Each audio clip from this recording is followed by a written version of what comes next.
Cut is great friends. பார்த்தீங்கன்னா Mahindra Scorpio இது. இந்த வண்டி வந்து பார்த்தீங்கன்னா ஒரு 2010 எம்மாக் இன்ஜின் இது. இந்த வண்டியில் ஒரு கிளச்சோட ஒர்க்கு தான் நான் பண்ண போகிறேன். அதுதான் இந்த வீடியோவில் போடுறேன் பாருங்கள் ஃப்ரெண்ட்ஸ்.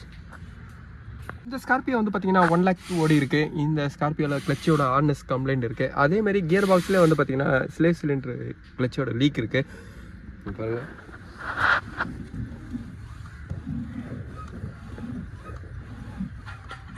இப்போ மேலே வந்து பார்த்தீங்கன்னா பெடல் கிட்ட ப்ரெஸ் பண்ணால் அங்கே எவ்வளோ ஹார்ட்னஸ் இருக்குது, அங்கேயும் சவுண்ட் வருது. அதேமாதிரி கியர் பாக்ஸோட நாய்ஸ் பாருங்கள் ஃப்ரெண்ட்ஸ். இதில் வந்து பார்த்தீங்கன்னா ஒரு சென்ட்ரிக் பிளாஸ்டிக் சிலிண்டர் தான் வரும். ஆனால் சிலிண்டரும் உள்ளவும் வந்து பார்த்தீங்கன்னா கவர் சிம்பிள் உங்களுக்கு ஜாம் ஆகும்போது இந்த மாதிரி கம்ப்ளைண்ட் வரும். இந்த வண்டியோட கிளச் பிளேட் இவ்வளோ நாள் ஓடும்போது அதில் ஓவர் ரெஸ்ட் ஆகும். அதனால தான் இந்த மாதிரி கம்ப்ளைண்ட்டு. நான் கியர் பாக்ஸை டவுன் பண்ணுறேன் ஃப்ரெண்ட்ஸ். இந்த ஸ்கார்பியோட கியர் பாக்ஸை நான் ரிமூவ் பண்ணிட்டேன்.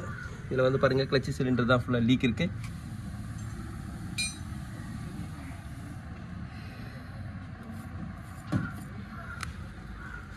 ஃப்ரெண்ட்ஸ் அதேமாதிரி clutch plate cover simple,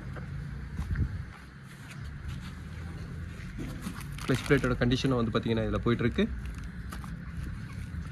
friends. இப்போ இதில் சென்ட்ரிக் சிலிண்டரு, இந்த சென்ட்ரிக் சிலிண்டரோட இதில் வந்து பார்த்தீங்கன்னா கிளச்சோட மாஸ்டர் சிலிண்டரை நான் சேஞ்ச் பண்ணுறேன். அதோட ப்ரைஸ் வந்து பார்த்தீங்கன்னா 3100 வரும். இதுலேயே வந்து பார்த்தீங்கன்னா காம்போ பேக்காக வருது. பிளேட்டு கவர் சிம்பிள் ரிலீஸ் பெரிங்க மூணுமே வந்து பார்த்தீங்கன்னா ஒரு மகேந்திரா கிட்டே வருது ஃப்ரெண்ட்ஸ். இதோட ப்ரைஸ் பாருங்கள் 14,776 வரும்.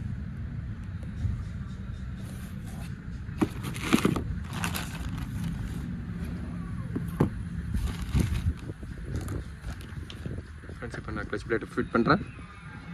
எப்பவுமே கவர் சிம்பிள் நீங்கள் போது ஒரு ட்ரையாங்கிளாக டைட் பண்ணுங்கள். அப்போ தான் அதோட செட்டிங் வந்து பார்த்தீங்கன்னா